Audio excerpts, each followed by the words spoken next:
Well, hey, my name is Jesse West. I'm here in Santa Cruz at the Point of Jesus Community. I'm the lead pastor here with Ron Hart, and we've been just in a time of prayer and intercession for our community. And Ron had asked me to share just a short testimony of what the Lord has done through the strategic prayer that Gil and Adina brought over a year ago. And so we've been functioning in a prayer model for about at least 12 months now, where I am covered and prayed for every single day of the week, 7 days a week, by a different leader.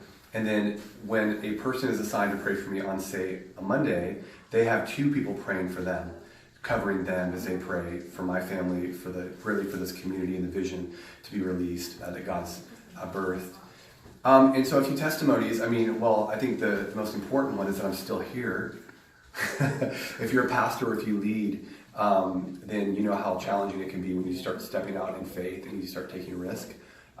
Being covered in prayer is the number one thing I believe that every leader, every pastor needs to really think about. You need to really think strongly about before you step into something. Are you being covered in prayer? Is the Lord blessing the work?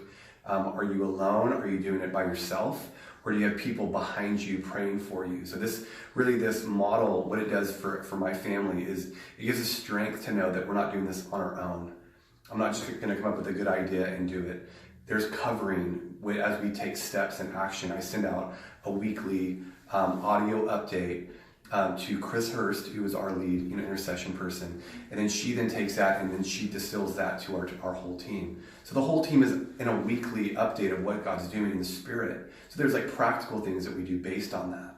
So the Lord's using this to give us kind of an operating system of how we want to function as a church that's moving according to the Bible and the Spirit, the Word and the Spirit. So there's a lot I could share, but I just want to thank you, Ron and Adina, for being faithful and for allowing God to use you and coming out here in faith to impart to this body. And so I just really want to say thank you for that, and we're excited about what God's doing this year. So bless you guys. Thank you.